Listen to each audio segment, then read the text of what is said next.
Terima kasih buat teman-teman yang sudah bergabung di webinar ke-16 di Ruang Belajar. Kita mengadakan webinar rutin 2 kali dalam sebulan itu mulai Oktober tahun lalu. Jadi di sesi kali ini kita bisa belajar dengan berbagai tema. Tema-tema yang saya angkat itu bisa berdasarkan permintaan teman-teman, bisa berdasarkan pertanyaan, atau bisa berdasarkan realita yang mungkin secara pribadi saya alami dan kemudian saya ingin bagikan. Mungkin buat teman-teman setelah sesi diskusi hari ini, bisa mengusulkan tema apa yang bisa kita angkat nih untuk tema di bulan Juli. Artinya biar diskusi kita menjadi lebih menarik. Terima kasih buat semua yang sudah bergabung. Thank you banget sudah meluangkan waktunya, sudah ada di Zoom kali ini. Mudah-mudahan kita bisa berdiskusi dengan jauh lebih baik, lebih interaktif. Saya berharap teman-teman bisa open mic nanti pada saat berdiskusi. Boleh open mic agar kita lebih menarik, lebih interaktif dalam proses diskusi. Baik, saya mulai semuanya. Assalamualaikum warahmatullahi wabarakatuh. Alhamdulillah wa syukurillah. La haula wa la quwata illa billahil aliyil azim. Segala puji bagi Allah yang telah memberikan keberkahan, kesehatan, kesempatan pada kita semua sehingga kita bisa belajar hari ini. Kita bisa berdiskusi hari ini. Shalawat dan salam mudah-mudahan tercurahkan kepada Rasulullah Muhammad SAW. Teman-teman, terima kasih sudah bergabung. Terima kasih sudah menyempatkan waktunya. Ini adalah webinar ke-16 dari sekian rangkaian yang kita adakan. Setiap bulan kita mengadakan satu rangkaian webinar khusus yang sifatnya untuk komunitas seperti ini, untuk umum, siapapun boleh ikut. Dan satu webinar lagi adalah khusus untuk member yang sudah mengaktifasi ruang belajar atau mereka yang sudah pernah ikut di kelas ruang belajar. Mereka yang sudah ikut kelas ruang belajar, beberapa kelas, itu boleh ikut webinar khusus untuk alumni program. Atau mereka yang mengaktifasi member atau memilih menjadi member di ruang belajar. Ini sebagai bentuk apresiasi kita untuk kita saling diskusi dan terus belajar. Atau yang seperti hari ini webinar yang memang kita buka untuk umum. Ruang belajar punya beberapa program, baik ada kelas berbayar, teman-teman, ada juga beberapa kelas-kelas gratis kami, dan ada webinar-webinar yang sifatnya khusus komunitas dan sifatnya umum seperti ini. Kita berupaya untuk memberikan sesuai dengan kemampuan kami. Artinya buat teman-teman yang lebih serius ingin belajar lebih lanjut bisa bergabung di program akademinya Ruang Belajar. Kita bisa belajar beberapa hal lebih serius di situ. Atau buat teman-teman yang ingin belajar tapi belum punya kemampuan mungkin atau masih ragu secara finansial, silahkan menikmati layanan yang kami lakukan, yang kami sajikan. Ada begitu banyak layanan gratis yang kami sediakan. Setiap bulan, setiap minggu ada 3 video yang kami upload di Ruang Belajar. Itu sebagai komunikasi kami untuk kita berbagi pikiran, berbagi pengalaman kepada teman-teman. Mudah-mudahan itu bisa bermanfaat dan mudah-mudahan itu bisa membantu kita semua. Oke, teman-teman, terima kasih. Kita mulai. Hari ini kita membahas satu tema yang sangat menarik. Kita membahas tentang vibrasi negatif tentang uang. Saya, teman-teman, sering mendengar kata vibrasi negatif, terlebih mendengar kata-kata apa itu uang, gitu. Tema kali ini adalah satu tema spesial, satu tema yang dimana beberapa kali saya juga secara pribadi mengalami ada dalam satu situasi di mana memancarkan vibrasi yang cukup negatif terkait dengan uang. Apakah pada saat kita nggak punya uang atau apakah pada saat kita sudah punya uang dan menggunakan tidak sesuai dengan harapan. Itu menjadi satu tema yang cukup menarik. Kemudian, apa saja yang akan kita diskusikan, teman-teman, di sesi kali ini? Sebelum kita mendiskusikan lebih lanjut, izinkan saya memperkenalkan diri tentang siapa saya. Nama lengkap saya Eko Prastyo. Saya tinggal di Banyuwangi, tepatnya di Rogo Jambi. Kemudian founder dari Ruang Belajar, saya mendirikan Ruang Belajar sejak 2019. Basic keilmuan saya pendidikan ekonomi, S1 saya, kemudian 2012 saya lulus S2 ilmu ekonomi, dan kemudian 2018 juga saya dapat kesempatan ambil S2 kedua kalinya mengambil pendidikan bisnis dan manajemen. Program pendidikan bisnis dan manajemen itu lebih terfokus pada bagaimana melakukan pemberdayaan di bidang entrepreneurship. Kemudian insya Allah di Januari saya mau lanjut di S3 saya, ambil psikologi. Jadi psikologi terapan. Jadi itu sebagai bidang yang akan saya tekuni lebih dalam lagi. Karena memang itu bidang yang juga benar-benar saya tekuni. Doakan saja mudah-mudahan semua berjalan dengan lancar. Pekerjaan saya, basic utama saya seorang pendidik, teman-teman. Saya menjadi seorang guru sejak 2007. Jadi sudah sekitar 2007 ke 2017 sudah 10 tahun. Jadi udah hampir 16 tahun saya mengajar. Saya juga ngajar di kampus sejak 2009 sampai dengan 2021. Jadi kurang lebih sekitar 11-12 tahun saya ngajar di kampus. Kemudian sejak 2010 saya menjadi seorang guru PNS di salah satu SMK yang ada di Lumajang. Kemudian sejak 2019 setelah saya lulus kuliah, menyelesaikan S2 saya, kemudian saya membentuk komunitas ruang belajar ini sebagai media saya untuk berbagi pengetahuan dan pengalaman. Beberapa pekerjaan saya itu sebagai seorang terapis, sebagai seorang hipnoterapis, kemudian sebagai trainer, ada beberapa program pelatihan yang sudah saya buat, baik offline maupun online. Vibrasi yang hari ini kita bahas ini adalah salah satu kelas offline yang pernah saya adakan. Saya pernah mengadakan satu kelas dengan tema Maintenance Your Vibration, bagaimana menjaga vibrasi diri kita. Satu hari penuh, itu menjadi satu tema menarik juga untuk kita diskusikan. Kemudian kita sedang menyiapkan juga satu kelas offline dengan konsep mental block therapy, tapi yang advance level. Karena yang basic sudah ada di kelas online-nya, kita mau lanjut nih. Buat teman-teman yang sudah ikut di kelas online, boleh lanjut ke kelas offline. Di situ kita akan belajar bagaimana kita breaking our mental block, bagaimana memecahkan mental block buat diri kita, dan membantu orang-orang di sekitar kita. Kalau di kelas awal, kita hanya fokus gimana kita melakukan self-help, jadi membantu diri sendiri, self-healing. Tapi kemudian next-nya, kalau kita ikut program next-nya, kita bisa membantu minimal orang-orang di sekitar kita dengan cara yang aman. Kemudian, beberapa hal yang akan kita diskusikan hari ini adalah ini, teman-teman. 3 hal ini akan kita diskusikan. Sebenarnya materi yang akan saya bawakan hari ini itu adalah salah satu part kecil, bagian kecil dari materi yang pernah saya bawakan di kelas offline dengan tema menjaga vibrasi diri dan meraih kesuksesan. Jadi maintain your vibration and get your success. Jadi salah satu materi yang pernah saya bawakan di sesi offline dan bagian kecilnya saya bawakan di kelas ini. 3 hal ini yang akan kita bahas, konsep dasar vibrasi, kemudian bagaimana vibrasi negatif yang kemudian menyelimuti uang, dan bagaimana kemudian kita mengubah dari yang negatif itu menjadi positif. 3 tema ini yang akan kita diskusikan. Thank you, sudah ada sekitar 27 orang yang sudah bergabung, teman-teman.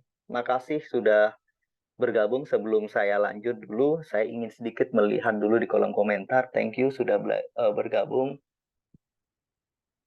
Oke, thank you. Ada yang dari Pekanbaru, ada Bu Sri dari seorang wirausaha. Mudah-mudahan bisnisnya lancar.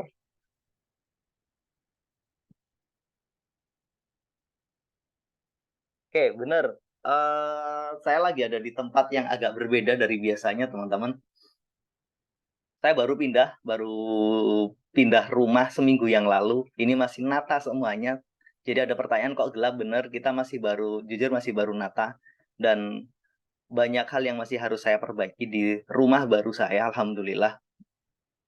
Kita nempati tempat baru. Ada tempat juga yang kita siapkan khusus untuk kegiatan kali ini gitu. Cuman memang belum ready. Jadi mohon maaf kondisinya. Jadi pencahayaannya agak lumayan gelap gitu. Saya tidak. Baik teman-teman, kita lanjut aja. Sebenarnya apa sih vibrasi itu? Saya yakin teman-teman sering banget mendengar kata-kata vibrasi. Gitu. Apa sih vibrasi itu? Jadi izin saya off kamera saja buat teman-teman, biar teman-teman lebih fokus di sini. Boleh dong, saya pengen tahu pendapatnya. Teman-teman, menurut teman-teman, apa sih vibrasi itu? Thank you Bu Ika. Gitu. Buat teman-teman yang sudah bergabung di kolom chat. Sebelum saya lanjut, boleh dong kasih kasih kasih komentar teman-teman. Apa sih vibrasi itu? Boleh kasih jawaban, boleh gitu. Oke, getaran, betul. Thank you, Wika. Getaran, apa kira-kira? Pancaran, energi, frekuensi, desire, keinginan yang menggebu-gebu, energi, gelombang, getaran, aura, betul. Getaran atau gelombang uang. Oke, thank you. Jadi dari berbagai jawaban ini, saya meyakini bahwa sebenarnya teman-teman nggak lagi asing dengan kata-kata ini. Ada rasa tepat banget. Salah satu vibrasi terbesar kita adalah dipancarkan dari rasa itu. Oke, jadi rasa, getaran, atau apapun itu adalah hal yang paling kita sering dapat ketika kita hubungkan dengan istilah vibrasi. Vibrasi artinya getaran. Arti dasarnya, vibrasi itu getaran. Pertanyaannya, getaran yang bagaimana? Ketika kita ngomong vibrasi diri, artinya getaran yang terpancar dari dalam diri kita. Maka, apa hubungannya antara vibrasi dan energi? Setiap benda yang bergetar pasti memancarkan energi. Artinya, level vibrasi kita, level getaran kita akan membawa level energi masing-masing. Maka aura betul, aura bahasa ilmiahnya adalah biofield. Biofield itu adalah satu energi yang terpancar dari dalam diri kita, yang semua bersumber dari semua getaran yang ada pada diri kita.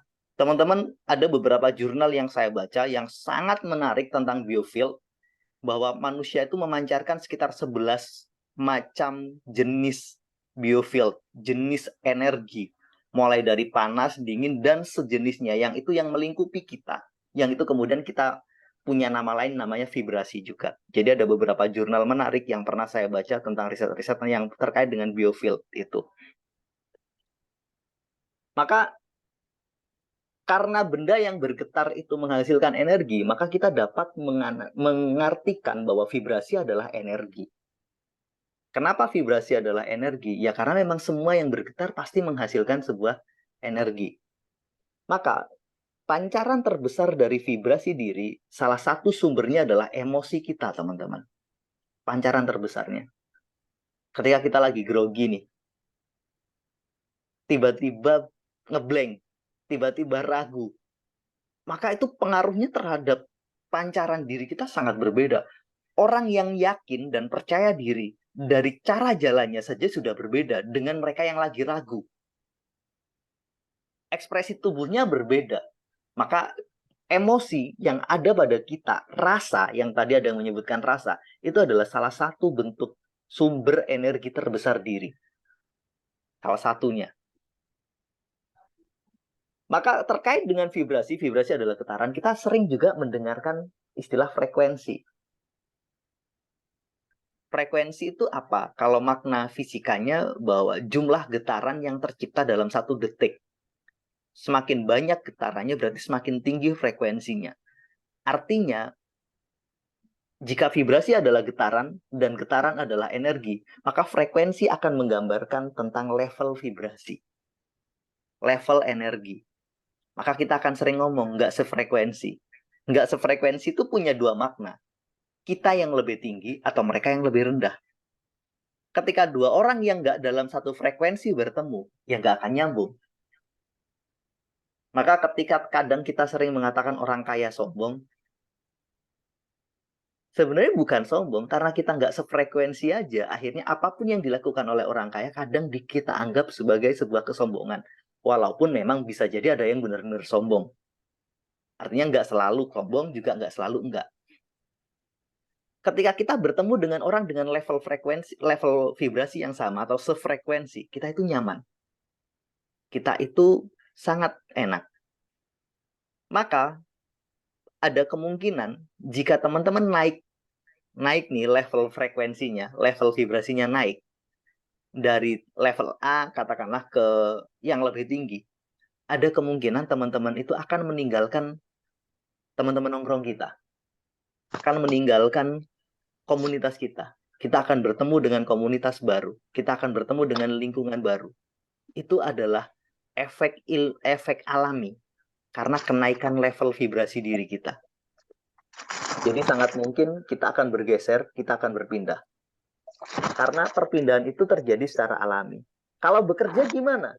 Ya ada kemungkinan kita dapat pekerjaan baru, ada kemungkinan kita resign, atau kita akan tetap di situ, tapi kita akan menemukan aktivitas dengan lingkungan yang berbeda. Atau kita akan merasa sangat mungkin terasing, orang-orang kita anggap nggak bisa memahami kita, atau kita bisa memahami mereka, tapi orang-orang nggak bisa memahami kita. Perbedaan-perbedaan persepsi, perbedaan pikiran, perbedaan pola, itu sumbernya adalah, salah satunya adalah vibrasi. Dan vibrasi itu tidak hanya bersumber dari emosi, ada dari keyakinan, dan ada dari pola pikir kita, logika kita. Tapi salah satu yang punya pengaruh besar adalah emosi kita. Sampai di sini mudah-mudahan bisa dipahami ya teman-teman. Maka kadang ada namanya filter. Filter itu penyaring. Paling simpel, kita lihat hotel lah. Hotel itu ada yang harganya 300, 500 ribu, 1 juta, 2 juta, bahkan 3 juta. Ketika kita masuk ke hotel dengan harga yang lebih tinggi, artinya mereka yang nginep di situ minimal punya level secara finansial yang sama.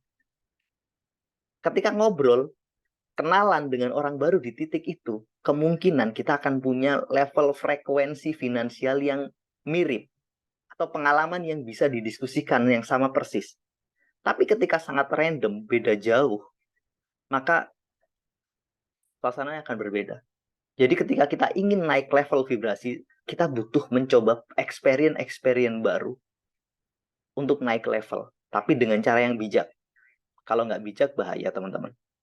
Bahayanya gimana?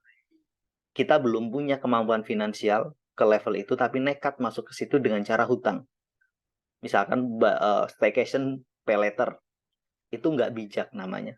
Bukan menaikkan level vibrasi kita, tapi justru punya potensi merusak fondasi finansial kita. Oke. Kemudian ini beberapa konsep dasar vibrasi, teman-teman. Saya yakin teman-teman sudah sangat sering mendengar konsep-konsep ini. Pertama, like attract like. Kita itu akan menarik apa yang kita sukai. Apa yang ada di rasa kita akan kita tarik. Anger attract anger. Kemarahan akan menarik kemarahan. Kebencian akan menarik kebencian. Begitu seterusnya. Orang-orang yang vibrasinya marah, maka dia akan menarik satu peristiwa yang membuat dia marah. Maka kita akan memberi label dia pemarah.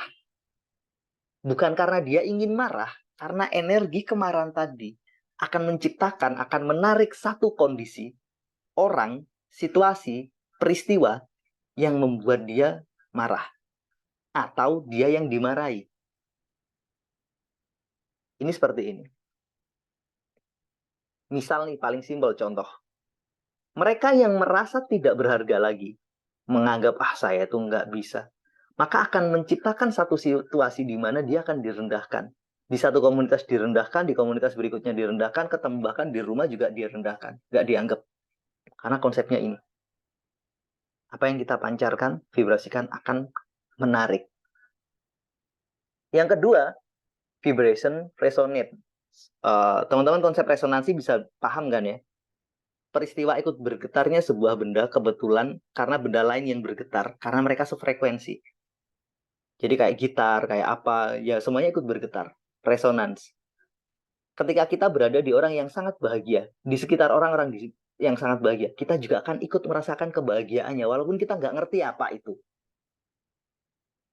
Ketika kita lagi ada di samping orang yang lagi sedih, duduk nih berdua, nggak kenal nih orang ini, tapi kita bisa jadi merasakan energi kesedihannya.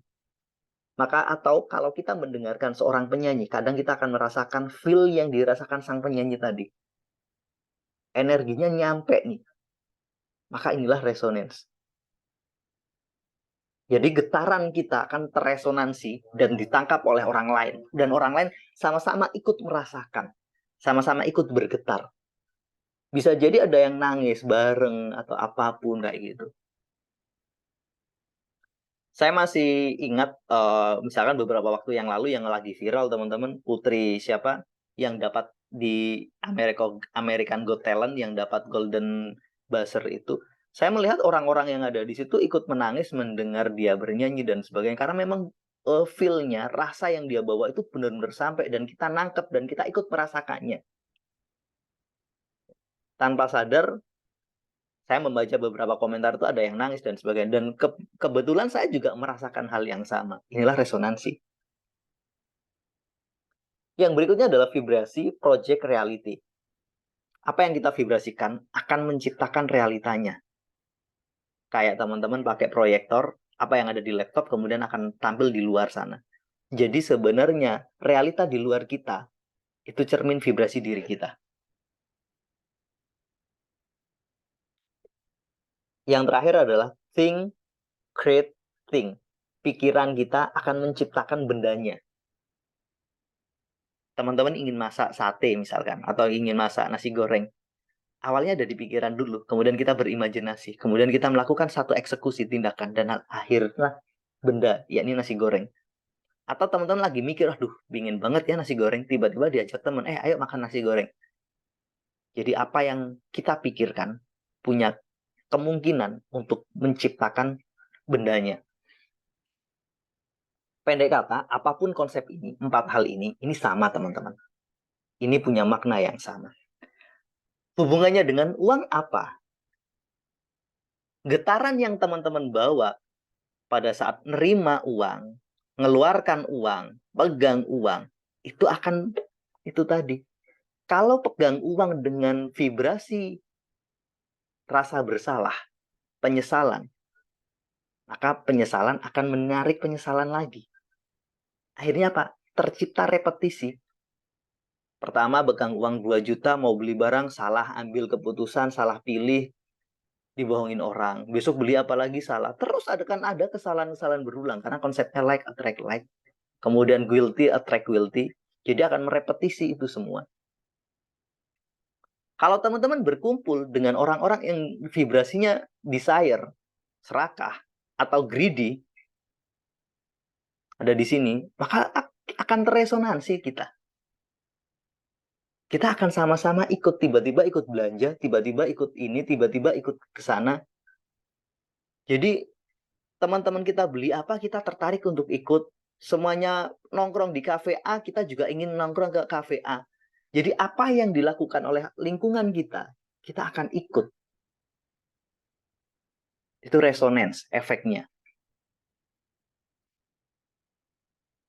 Ketakutan, aduh nanti uangku habis. Ya akan menciptakan realitanya sendiri karena vibration project reality. Takut kita akan menciptakan realita takut itu. Habis uangnya, ya akan tercipta habis uang beneran. Aduh nanti nggak cukup, ya nggak cukup beneran. Maka inilah efek yang harus benar-benar kita pahami, bahwa vibrasi itu punya dampak besar pada saat kita pegang uang. Oke. Kemudian, vibrasi itu ada yang disadari dan tidak disadari. Yang disadari artinya kita sengaja, deliberate, disengaja. Kita kendalikan, kita kontrol, kita pahami, kita kenal vibrasinya. Terima gaji, kemudian kita ngomong seneng banget, wah alhamdulillah, pas lagi butuh bener-bener uangnya ada. Gitu. Kita sadar nih kalau kita bahagia. Ada juga yang non-deliberate atau tidak disadari, tidak disengaja. Spontanitas. Kita nggak sadar kalau kita sedang memancarkan itu. Orang-orang yang lagi marah, yang nggak bisa kendalikan emosinya, dia memancarkan non-deliberate, vibrasi tidak sadar. Yang lagi sedih, yang lagi putus asa. Jadi semua emosi yang nggak terkendali akan menghasilkan vibrasi yang juga tidak disadari. Misal lagi di PHK, kemudian dia gerutu, aduh memang hidup itu kurang ajar, saya itu bener-bener sial dan sebagainya. Semua gerutu dia, self-talk yang nggak dia sadari, itulah bentuk vibrasi yang nggak sadar dia. Maka di titik ini, sebenarnya yang paling sering nggak kita kendalikan adalah ini. Vibrasi yang tidak kita sadari. Sementara vibrasi yang disadari itu kadang kita latih. Lewat apa? Journaling. Teman-teman praktek menulis jurnal syukur. Kemudian teman-teman ketika berzikir, berdoa kepada Allah. Kemudian melakukan hal-hal yang kita lakukan dengan sangat sengaja, dengan niatan. Gitu. Kadang kan kita punya niatan untuk membeli sesuatu. Wah, saya mau membeli ini untuk menyenangkan istri. Artinya sengaja nih kita mikir dulu, berhenti sesaat sebelum eksekusi tindakan. Kalau ini sifatnya spontan, otomatis. Seperti itu, teman-teman.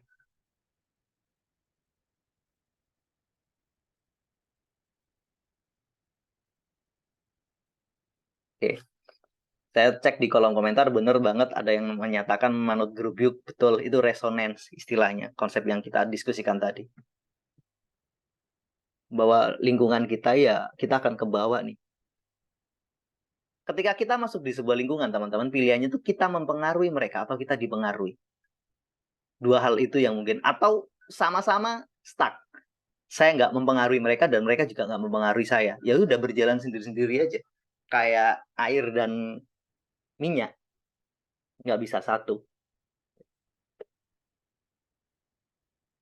Maka teman-teman, kembali ke sini. Coba pahami apa yang terpancar dari diri kita dan kita nggak sadar. Bisa nggak sadar itu karena resonansi orang lain. Bisa nggak sadar itu karena kadang kita ketemu dengan orang itu kita semangat banget. Kalau ketemu si B, kita ikut sedih. Itu salah satu bentuk contoh vibrasi yang nggak kita sadari karena memang pengaruh lingkungan kita.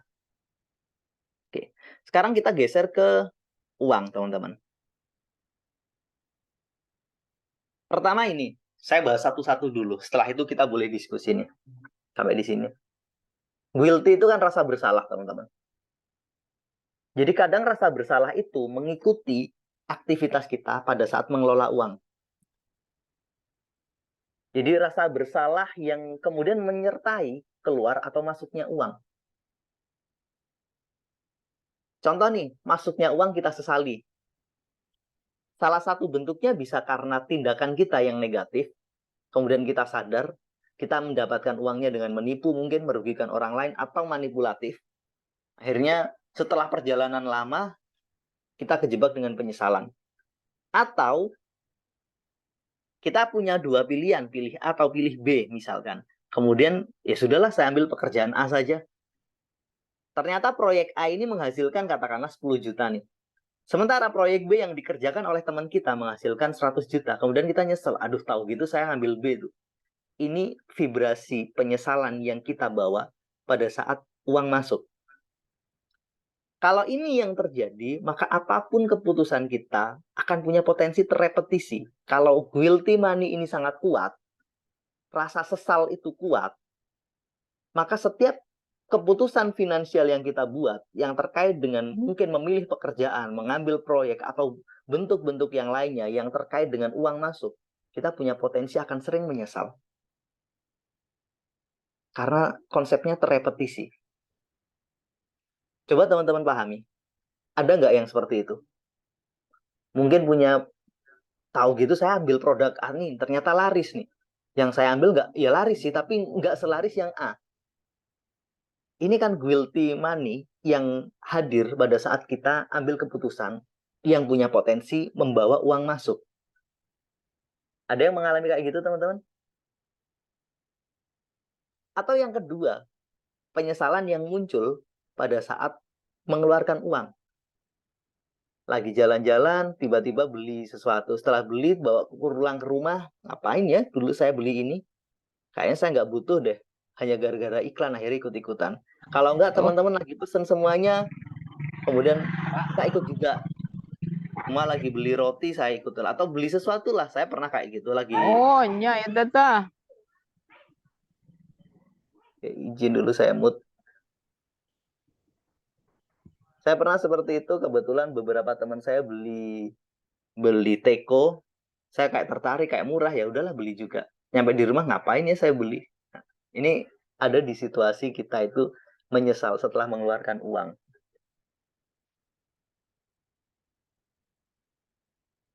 Oke, thank you. Ada yang berkomentar banyak, sering gitu. Jadi sering banget kita nyesel karena kita mengambil keputusan yang kita anggap harusnya kita bisa mengambil sesuatu yang lebih baik, atau kita bisa jadi ini penyesalan. Penyesalan yang muncul yang menyertai uang datang. Ada juga penyesalan yang muncul yang menyertai uang keluar. Yaitu tadi, beli sesuatu yang kita sesali, terus kemudian memilih sesuatu yang harusnya nggak dipilih. Kadang, saya masih ingat pada saat SMA dulu, ke Jogja gitu. Teman-teman semuanya beli baju di Pasar Klewer Solo. Kemudian mereka cerita ini harganya berapa? 10.000, 15.000. Kemudian, aduh, kok saya mahal banget ya? Gitu. Ada yang dengan senyum, ada yang dengan sebagian dengan bangganya menceritakan saya bisa menawar dengan murah, ada yang dengan kesedihannya. Itu bentuk-bentuk penyesalan yang hadir pada saat uang keluar. Maka guilty money itu menghasilkan potensi salah ambil keputusan. Kemudian penyesalan setelah beli sesuatu misalkan. Artinya kalau ini terjadi, ini pasti hidup kita nggak nyaman karena kita sering punya potensi melakukan. Terus gimana solusinya? Di part ketiga kita akan discuss itu. Ada dua hal yang bisa kita lakukan. Oke.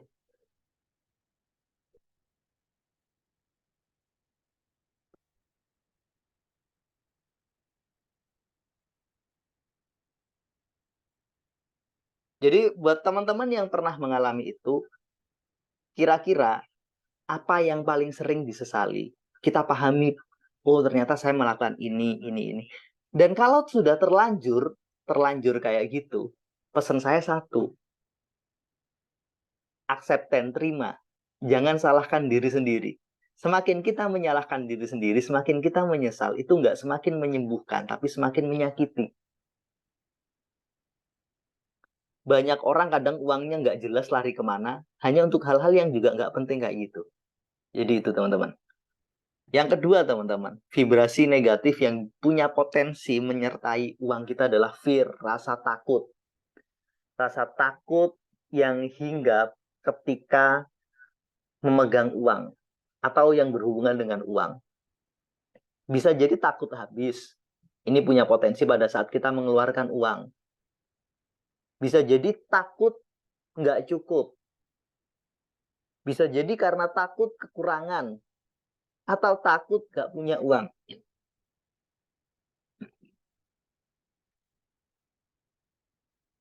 Mau beli ini, aduh takut, nanti uangnya nggak cukup. Mau ikut, misalkan mau daftar pelatihan, aduh takut. Jadi apapun yang dilakukan itu penuh dengan rasa takut. Kenapa kamu kerja? Ya kalau saya nggak kerja, saya nggak punya uang. Jadi pekerjaan yang ia lakukan bukan didasari oleh rasa cinta, tapi didasari oleh rasa takut nggak punya uang. Aktivitas yang kita lakukan bukan karena kita menikmatinya, tapi karena ada ketakutan di dalamnya. Kenapa beli itu? Ya karena memang jujur, sadar nggak sadar, banyak iklan kita itu diisi dengan fear. Ditakut-takutin biar kita mau beli. Kalau kamu nggak melakukan ini, kamu akan melakukan ini. Misalkan 7 dari 10 orang mengalami osteoporosis. Kalau kamu nggak segera mengambil tindakan, kamu akan mengalami ini loh. Maka ini solusinya. Banyak iklan kita itu diisi dengan fear. Jadi takut adalah satu mode yang membuat kita terpaksa do something. Setiap orang itu ingin aman. Safety adalah kebutuhan dasar manusia. Karena safety adalah kebutuhan dasar manusia, maka ketika sisi safety itu diusik, ketakutannya dimunculkan, maka orang akan terpenjara. Kalau kamu nggak bakalan bisa dapat pekerjaan yang lebih baik dari ini. Udahlah, ini sudah yang terbaik, nikmati aja. Jadi dia takut kalau nggak kerja nggak punya uang, takut uangnya nggak cukup, takut kurang. Jadi ketakutan-ketakutan itu teman-teman yang membuat seseorang jadi apa? Pertama, mereka punya potensi ini loh akibatnya. Pendapatan mereka lebih kecil dari pengeluaran. Kenapa? Terlebih ketika dia takut uangnya nggak cukup. Apa yang menjadi ketakutan kita punya potensi benar-benar terjadi. Ketika ngomong takut uangnya nggak cukup. Ya nggak cukup beneran teman-teman. Takut kekurangan. Ya kekurangan beneran.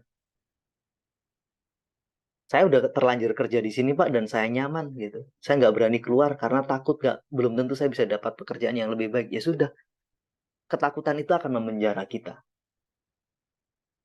Mau bikin bisnis takut gagal. Selama apakah takut itu buruk? Enggak. Yang berlebihan lah yang buruk. Takut itu rem yang membuat kita hati-hati. Takut uang habis kalau dicermati dengan cara teliti, itu bagus. Kemudian takut nggak cukup, kemudian diikuti dengan sikap kehati-hatian, itu bagus. Tapi yang membuat dia nggak berani berbuat sesuatu dan itu terus-menerus, itulah yang bikin penjara. Maka rasa takut itu mengganggu. Teman-teman punya uang 5 juta, tapi karena takut nggak cukup, masih kurang aja. Akhirnya apa? Jadilah serakah. Jadilah khawatir. Jadilah orang yang pelit. Kenapa nggak mau memberi? Kenapa nggak mau berbagi? Aduh, takut nggak cukup untuk dibawa pulang ke rumah. Jadi rasa takut itu menghadirkan penjara tersendiri. Kalau rasa penyesalan membuat kita sering salah ambil keputusan, kalau takut membuat kita itu nggak tenang, teman-teman, hidupnya. Punya uang 10 juta masih takut nggak cukup. Akhirnya terus kerja keras cari 20 juta. Terus akhirnya walaupun uang kita banyak, bisa jadi kita nggak menikmati. Karena rasa takut itu.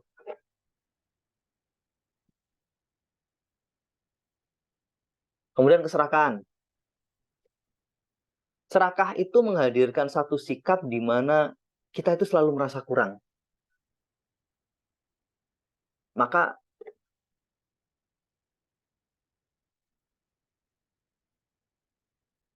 ketika kita dapat 1 juta, aduh harusnya saya bisa 2 juta nih.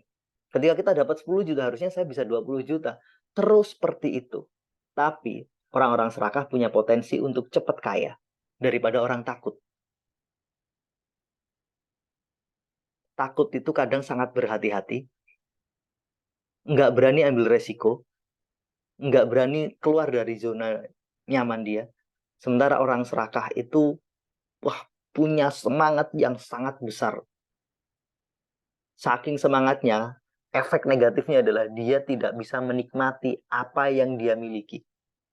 Punya mobil Avanza, lihat mobil lain, wah keren ya mobil itu. Coba saya punya itu. Nikmatnya Avanza itu nggak ada. Punya rumah nih, udah bagus. Lihat rumah yang besar, aduh saya harus bisa kayak gitu. Terus seperti itu. Nggak ada rasa syukur dan ini yang membuat kita merasa sangat tidak nyaman. Ketidaknyamanan yang lahir dari keserakahan itu menghasilkan efek paling negatif adalah dia ingin cepat sukses. Kadang nggak mau kerja keras. Ada beberapa fenomena menarik yang sering saya temui. Ada beberapa orang yang kejebak dengan judi online, judi slot, kemudian trading. Trading apakah negatif? Enggak, selama punya ilmu. Tapi kalau nggak punya ilmu, ya akhirnya spekulasi. Spekulasi itu terjadi karena serakah. Berbagai hal yang sifatnya tidak sesuai dengan aturan-aturan agama, penipuan, kecurangan itu akibat keserakahan. Maka efek paling negatif dari orang-orang serakah adalah mereka sulit bahagia. Kenapa sih kita pengen punya banyak uang? Salah satu alasannya agar kita lebih mudah bahagia. Tapi ketika kita punya banyak uang dan isinya masih serakah, nggak bakalan bahagia. Selama hampir 2 tahun ini, di sesi saya punya kelas privat, teman-teman. Kelas privat yang isinya adalah orang-orang yang mengambil program privat dengan saya, yang memang secara finansial mereka bagus, income-nya besar. Tapi mereka punya stres yang sangat tinggi, punya rasa serakah beberapa yang juga cukup tinggi. Maka pada saat kita melakukan proses terapi, kita mencoba menurunkan itu semua, biar mereka lebih menikmati hidup mereka. Ada yang sangat mudah marah. Orang-orang serakah itu punya potensi menjadi orang pemarah, menjadi orang-orang yang pride-nya tinggi, kebanggaannya tinggi, hal-hal yang nggak penting aja akhirnya jadi ribut. Maka ketika kita mencari uang dengan rasa serakah, efeknya ini. Kita tidak bisa menikmati proses. Kita punya potensi menghalalkan segala cara, dan kita punya potensi untuk sulit untuk bahagia. Pertanyaannya, ketika 3 hal itu tadi, sebenarnya ada beberapa hal vibrasi-vibrasi negatif tentang uang. Cuman di sesi ini saya izin untuk membahas 3 hal ini saja.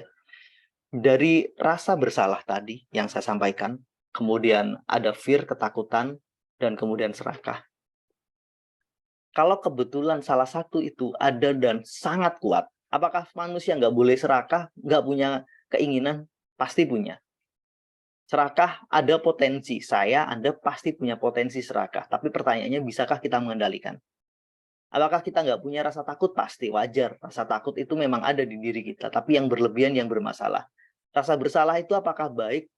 Harusnya baik pada kadar tertentu. Karena rasa bersalah itu yang membuat kita berhati-hati untuk tidak menyakiti orang lain dan tidak melakukan hal-hal yang merugikan orang lain. Yang tidak sesuai dengan norma aturan agama, norma masyarakat. Maka pada level wajar, ini penting.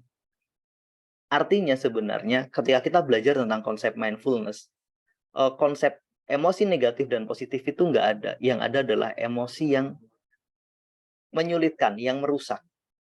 Emosi positif bisa merusak. Emosi negatif juga punya potensi merusak. Tapi selama ini kita sering banget menyoroti bahwa emosi negatif itu merusak, padahal enggak. Pada level tertentu, itu sama pentingnya. Seperti dengan garam dan gula. Sama butuhnya. Pada kadar berlebihan, kebanyakan gula nggak bagus. Pada kadar yang lain, kebanyakan garam juga nggak bagus. Proporsi itu harus ada. Percaya itu penting, tapi terlalu percaya pada orang bikin kita mudah ditipu. Waspada itu penting. Terlalu waspada akhirnya menciptakan paranoidnya sendiri, ketakutan berlebihan. Jadi dua hal yang sama-sama penting.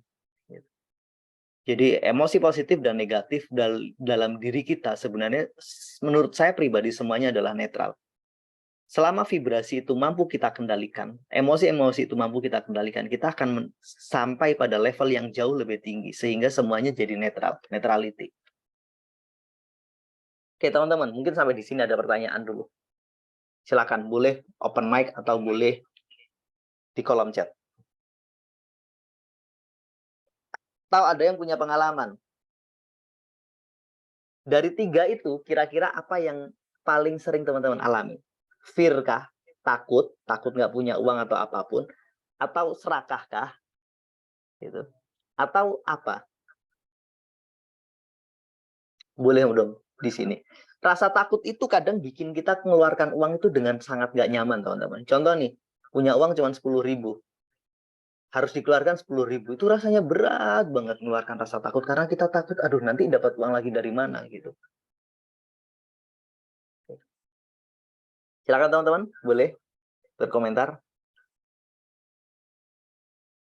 Kalau mau bertanya, berkomentar. Dari pertanyaan saya sekarang, kalau nggak ada pertanyaan. Dari 3 vibrasi negatif yang sudah kita diskusikan tadi, mana yang teman-teman pernah alami? Apakah ini rasa bersalah, guilty money, yang paling sering teman-teman alami? Atau fear? Atau serakah? Dari 3 ini. Oke, thank you. Lebih sering fear. Kebanyakan rasa fear, jadi takut nggak cukup, takut. Bener nggak fear itu jadi penjara, yang bikin kita nggak berani melangkah, mencoba hal-hal baru?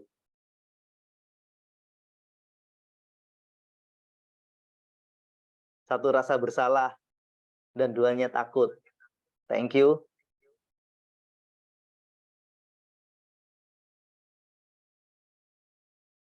Oke, saya mudah banget terpengaruh, dan makanya saya sangat mudah dan merasa cemas.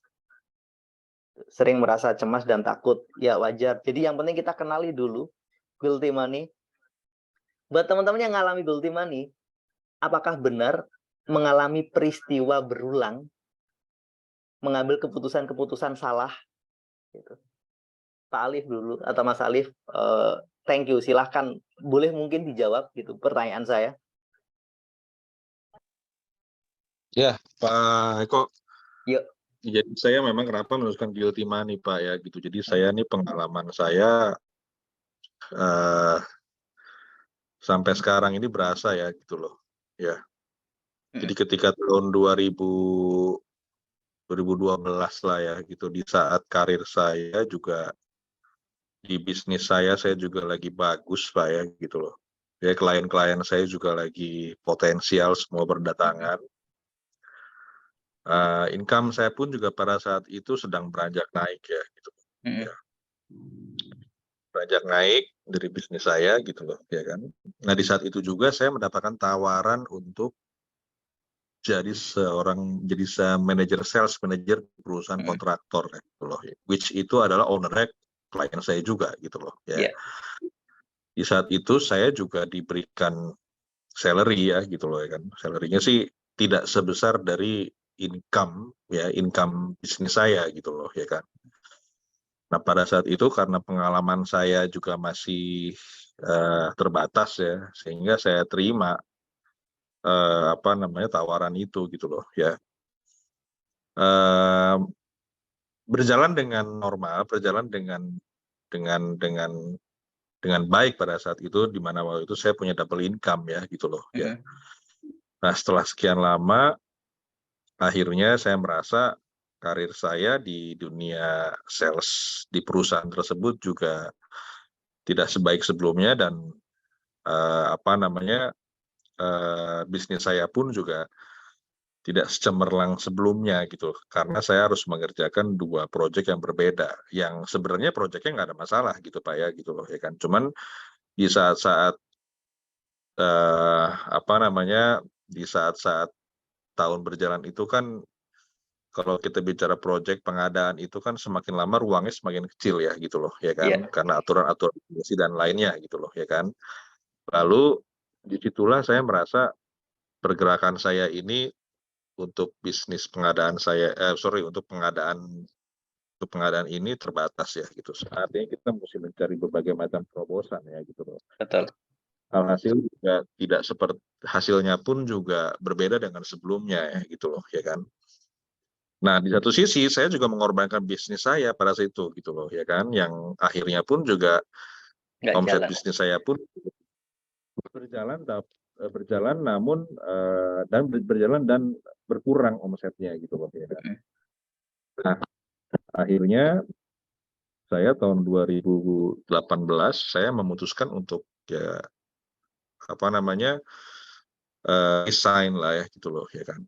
Nah di saat resign fokus dengan bisnis saya ini, saya ada guilty-nya gini, kenapa nggak 2012 saya tidak menolak tawaran itu, tapi saya mengembangkan bisnis saya untuk Betul. mengembangkan grup bisnis gitu ya, sehingga kalau ada grup bisnis otomatis kan ada duplikasi, sehingga duplikasi ini kan jalan omset saya kan gitu, jadi duplikasi Betul. bisnis gitu loh, sehingga menjadikan saya mungkin udah penghasilan saya juga bisa 3-4 digit saat ini ya gitu loh ya kan. Nah itu yang saya ngerasa guilty money di situ tuh. Di saat umur saya sekarang udah kepala 4, berat sekali saat ini sekarang gitu loh ya gitu loh.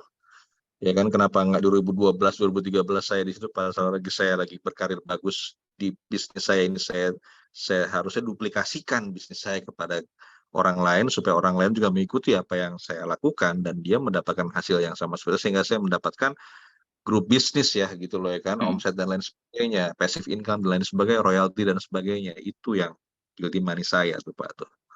Mudah-mudahan sih cerita saya bisa, teman-teman bisa menyerap ya gitu loh ya kan. Siap. Terima kasih. Thank you Pak Alif. Jadi begini, wajar kita punya rasa sesal, itu pertama. Wajar kita punya komparasi. Tapi begini teman-teman, yang harus kita pahami buat semuanya. Kenapa sih penyesalan itu ada? Karena kita mengkomparasi realita yang kita dapatkan dengan harapan kita. Ceritanya gini, andai kata saya memilih dulu di 2012 itu, saya tetap dengan bisnis saya pasti akan dapat A, B, C, D, E. Itu kan yang ada di pikiran kita kan Pak ya, Pak Ponti. Gitu. Betul, Padahal Pak, pikiran saya. Iya, tapi sebenarnya hampir semua orang yang menyesal kayak gitu. Misalkan pilihannya adalah 2 orang wanita. Saya pilih A. Ternyata dalam perjalanan divorce, nggak sukses. Habis itu kadang, ngapain ya dulu saya dipilih dia, tahu dulu pilih ini, dia tetap baik dan sebagainya kayak gitu. Walaupun pada akhirnya kita kembali ke si B tadi, si orang yang nggak kita pilih kebetulan dipertemukan lagi oleh Tuhan, akhirnya kita itu jadi ada rasa bersalah. Kenapa seperti itu? Karena gini, kita menciptakan satu komparasi yang nggak ideal. Kita membandingkan realita yang kita temukan dengan realita yang ada di pikiran kita, seandainya. Padahal ceritanya, andai kata waktu itu tetap ada di dunia bisnis, belum tentu juga hasilnya lebih baik dari hari ini. Karena kita nggak bisa memilih itu. Kalau kita tahu masa depan, enak. Masalahnya kan kita nggak tahu masa depan. Akhirnya kita membandingkan sesuatu yang nggak setara. Jadi kita itu membandingkan hal yang ada sekarang dengan yang seandainya ada. Nangkep nggak Pak Ponti maksud saya? Itu kan seandainya masih.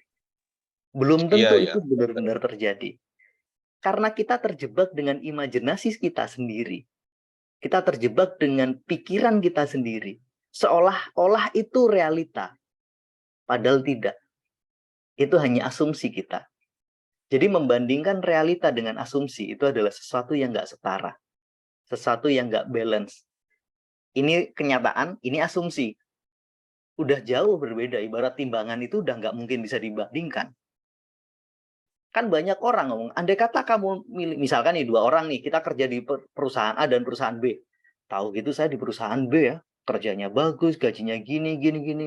Aduh saya nyesel kerja di perusahaan A. Realitanya kita kerja di perusahaan A dengan realitas sekarang, masalah kita, harapan kita, semuanya. Kemudian kita lihat teman-teman kita yang kerja di perusahaan B dengan positifnya.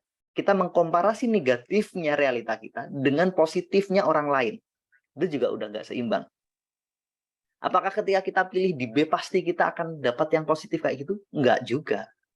Belum tentu. Nggak bisa kita seperti itu. Jadi saya izin menanggapi ini buat teman-teman yang kejebak dengan rasa menyesal. Ayo objektif.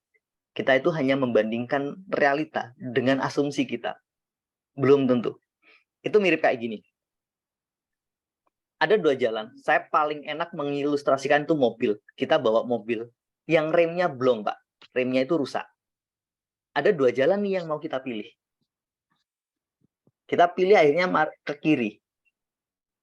Habis ke kiri, nggak karena satu hal, akhirnya kita nabrak kecelakaan.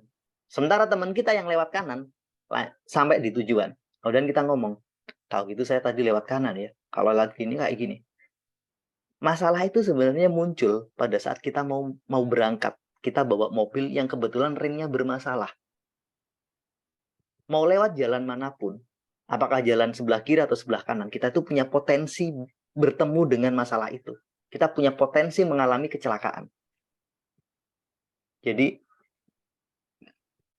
rasa yang kita bawa ketika mengambil keputusan, itulah punya potensi membuat kita salah, membuat kita mendapatkan hal yang negatif. Pertama, kita harus objektif itu bahwa realitanya saya mengalami ini. Angan-angan saya itu hanyalah imajinasi. Belum tentu.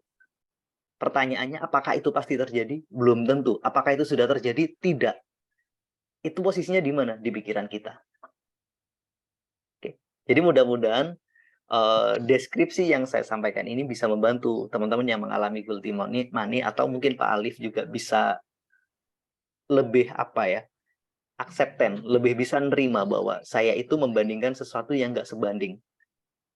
Kayak kita membandingkan 1 kilo dengan 10 kilo. Ya pasti lebih berat 10 kilo. Gitu.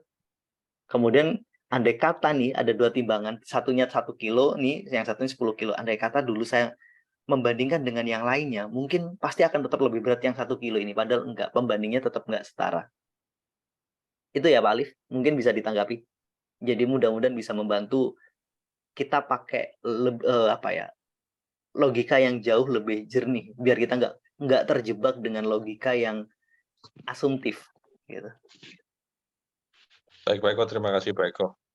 Oke, Insya mudah-mudahan Allah, bisa Pak Eko. bisa membantu. Oke, thank you Pak Alif. Terima kasih. Ya. Sip. Jadi buat teman-teman yang ada di situ, pertama yang harus kita ini kan, yuk penyesalan itu kita terima dulu. Realitanya bahwa seperti itu. Oke, guilty money. Kemudian pertanyaan saya, bentar.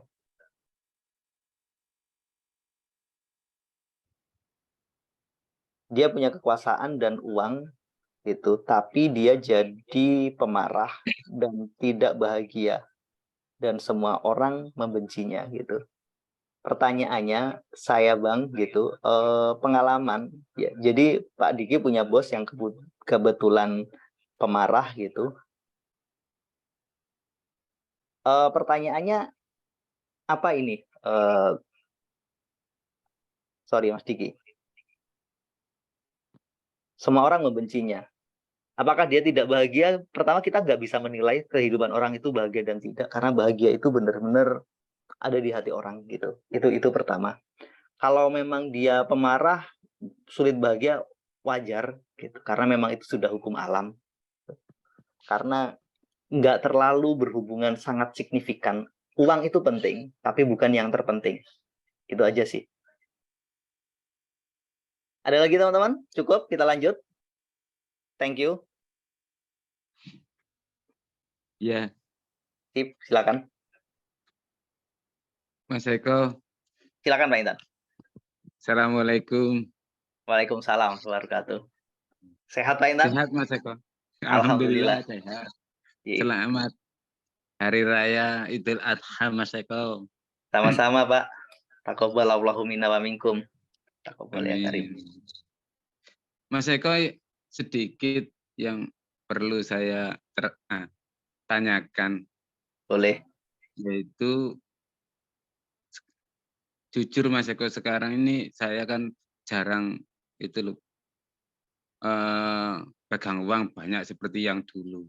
Tapi setiap kebutuhan apa yang saya inginkan itu cepat terpenuhi lah.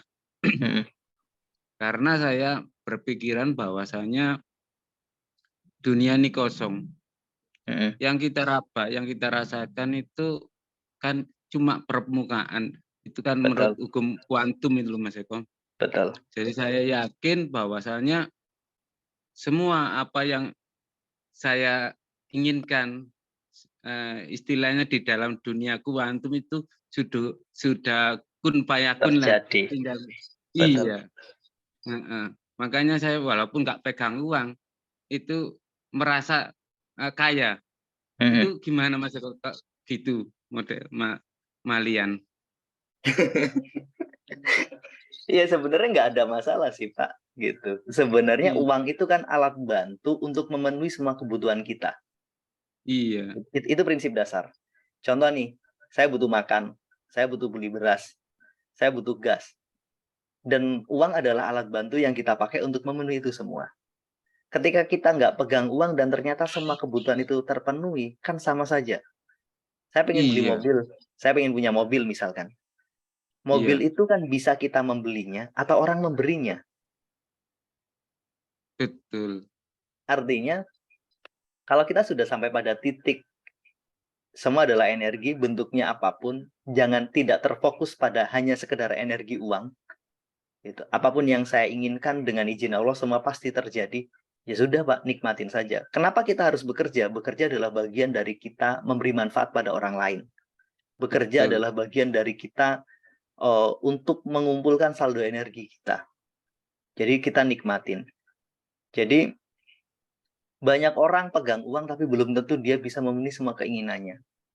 Tapi ketika kita bisa memenuhi semua keinginannya, artinya kita lebih dari sekedar punya uang. Jadi ya disyukuri saja Pak, dinikmatin yang sudah ada. Dan Pak Intan sudah banyak belajar, masih ingat kan konsep 1 sama dengan 1000, 1000 sama dengan 1 juta dan seterusnya, yang konsep kuantum yang kita diskusikan dulu. Ya itu hakikatnya. Mau punya uang 1 rupiah, tapi 1 rupiah itu bisa membeli kita rumah, bisa memberi kita mobil, ya nilainya ya sama. Gitu. Sama, betul sama Mas Eko. Sama. Gitu. Cuman untuk sampai pada titik itu Pak, nggak mudah. Kita butuh melatihnya. Dan kalau Pak Intan sudah mulai belajar di level itu bersyukur banget. Nggak semua orang ada di titik itu. Betul. Saya punya uang banyak, tapi nggak bisa beli. Tapi saya nggak punya uang, tapi bisa beli. Ya sebenarnya kan konsepnya kita punya Pak. Masih ingat kan yang dulu waktu kita membahas tentang belief system, keyakinan di Iya, kelas finansial transformasi itu kan rumus betul. terakhir dari uraian panjang lebar kita kan itu 1 sama dengan 1000 sama dengan 1 juta sama dengan unlimited gitu. Iya, unlimited yang jelas. Betul. Maka kalau kita dan kita juga sudah pada saat itu saya sudah membongkar rahasianya gimana cara melatih itu, kan ada teknik yang kita latih pada saat itu. Bisa jadi Pak Intan melatih itu secara konsisten akhirnya sampai pada titik sekarang ini dan alhamdulillah gitu. Karena memang butuh latihan. Maka setiap apa yang mau kita capai kan ada latihan-latihannya yang kemudian udah kita konstruksikan dan pada saat itu. Betul, Itu Pak Intan. iya, apalagi Lanjut. kalau saya itu istilahnya mendoakan orang lain itu seperti kilat gitu Mas, cepat, lebih cepat daripada kita Ya sendiri. udah itu rezekinya Pak Intan ada di titik itu. Karena begini Iya, Pak, nggak semua orang bisa dikasih rezeki itu. Bisa jadi caranya Pak Intan untuk dapat nggak harus bekerja, tapi melalui orang-orang yang kita bantu. Akhirnya semua akan kita dapatkan. Endingnya kan dapat kan Pak. Apakah iya, kita yang aktif atau kita benar-benar pakai kekuatan energi kita sehingga yang aktif adalah semesta yang kemudian membawa semuanya mendekat pada kita. Jadi kalau sudah di titik itu menarik. Artinya setiap orang akan punya apa ya, titik terkuatnya. Titik terkuat itulah yang akan membuat kita mendapatkan semuanya. Ada yang titik terkuatnya adalah berbagi dengan mengajar. Maka titik itu yang akan membuat dia dapat semuanya. Ada yang berdagang. Ada yang kemudian menyembuhkan orang. Ada yang mendoakan. Setiap orang akan mendapatkan ibarat kata limpahan energi kuantumnya masing-masing. Dipakai di titik yang mana? Ya gunakan saja itu. Itu sih Pak Intan. iya, terima kasih Mas Eko. Jadi mudah-mudahan lah suatu saat kita bertemu atau mungkin Pak Intan suatu saat ingin jalan-jalan ke Banyuwangi mungkin gitu. Liburan di Kalau sini. iya, kalau ke Banyuwangi mungkin agak kejauhan, mungkin ke Taman Sari itu Mas Eko, insya Allah saya Boleh sempat. gitu. Enggak jauh lah Pak, dekat kok. Suatu saat kalau misalkan Allah mengizinkan saya pengen jalan-jalan gitu. Kan nggak apa-apa. Bisa banyak diskusi nanti. Iya, iya. Sip. Iya Mas Eko, terima kasih. Oke. Thank you Pak Intan. Sehat selalu gitu. Sama-sama. Bulan depan kita ada Amin. kelas finansial transformasi lagi Pak. Jadi kita bisa mengulang lagi materi yang dulu yang pernah dipelajari setahun yang lalu gitu. Jadi kan Iya, ya. bisa diingat-ingat lagi Iya. tentang konsep kuantum gitu. Iya. Mudah-mudahan kita semua diberkati sehat semua Mas Eko. Amin. Itu semuanya. Thank you Pak Intan atas sharingnya, luar biasa. Amin. Terima kasih kembali Mas Eko.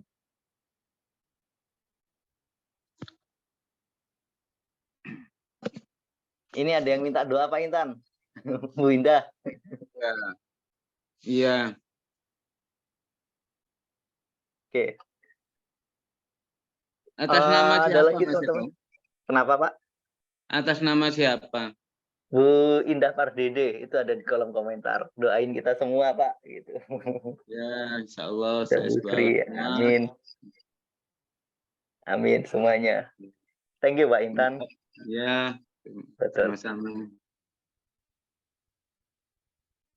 Ada lagi teman-teman? Kalau nggak ada kita lanjut ya. Oke.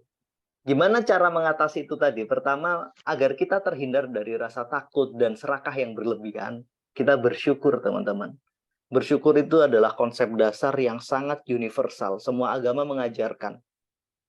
Maka rasa syukur dapat memperbaiki vibrasi negatif kita. Ketika nerima uang berapapun bersyukur, karena uang itu nggak mungkin bisa kita terima kalau Tuhan nggak ngasih izin. Ketika kita mengeluarkan uang, kita juga bersyukur karena uang ini telah menjadi manfaat untuk kita. Uang kan alat bantu. Ketika uang itu keluar dari diri kita, dari dompet kita, berarti dia sedang melaksanakan tugasnya untuk membantu kita dan membantu orang yang menerima uang itu. Misalkan kita pakai untuk beli motor. Maka uang itu sedang melakukan tugasnya, yakni menghadirkan motor untuk kita dan memberikan rezeki pada si penjual motor tadi. Maka di titik ini, rasa syukur bisa menghilangkan kita dari rasa takut.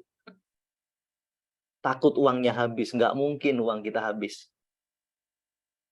Beberapa waktu yang lalu tuh saya sempat diskusi sama teman baik saya, teman baik.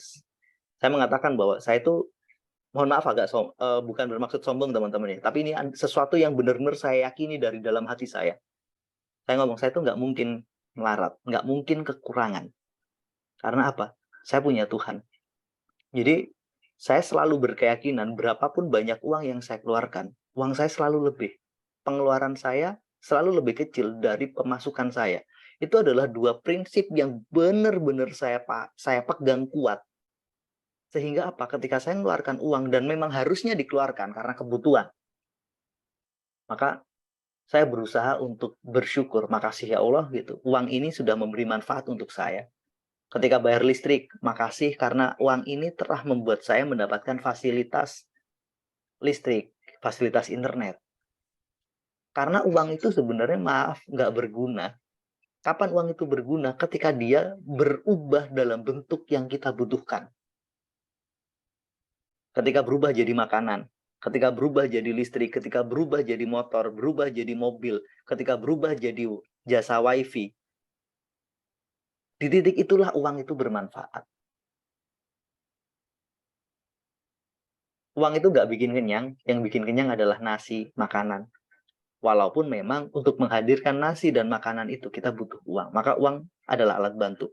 Ketika uang keluar dari kita, maka sebenarnya dia sedang melakukan tugas mulianya. Tugasnya apa? Memenuhi kebutuhan kita. Jadi teman-teman, ketika kita pada saat mengeluarkan uang bersyukur karena apa? Ya Allah makasih uang ini ada untuk memenuhi kebutuhan saya. Kalau ternyata kurang, kita punya kebutuhan nih untuk bayar sekolah anak. Sementara uangnya tinggal 500, bayarnya 1 juta. Ya tinggal ngomong ke Allah. Ya Allah, makasih engkau sudah memberi saya uang 500. Bersyukur banget. Kebutuhan saya 1 juta. Setidaknya yang 500 ini bisa saya bayarkan. Udah bayarkan aja dulu. Jadi jangan menunda yang harusnya keluar. Kalau kita menunda yang harusnya dikeluarkan di titik itu, sebenarnya kita sedang dikuasai oleh ketakutan. Waktunya bayar hutang, bayar aja dulu. Tapi kalau saya bayar hutang, saya nggak ada uang untuk makan. Pasti ada. Yang penting kita ngomong bayar ke orangnya. Jangan gini, ini saya punya uang cuma sekian saya bayar 50% dulu ya. Nggak usah ngomong gitu. Ya langsung aja. Saya ada uang ini, alhamdulillah ini pas banget. Setelah saya bayarkan ini, saya doakan ya. Mudah-mudahan Allah ngasih rezeki saya, biar saya bisa belikan makan untuk keluarga saya, beli beras untuk keluarga saya. Jadi kebetulan setelah saya bayar ke kamu, ini saya udah gak pegang uang lagi. Mungkin kamu ada pekerjaan untuk saya. Jadi lebih baik kita kasih semuanya, karena memang tugas uang itu adalah untuk dibayarkan pada yang punya kalau kita berhutang, teman-teman, daripada kita menunda. Jadi bersyukur ketika uang datang, ketika kita terima uang, dan bersyukur ketika uang keluar itu butuh kita latih. Karena latihan inilah yang akan membuat kita terhindar dari rasa takut dan serakah.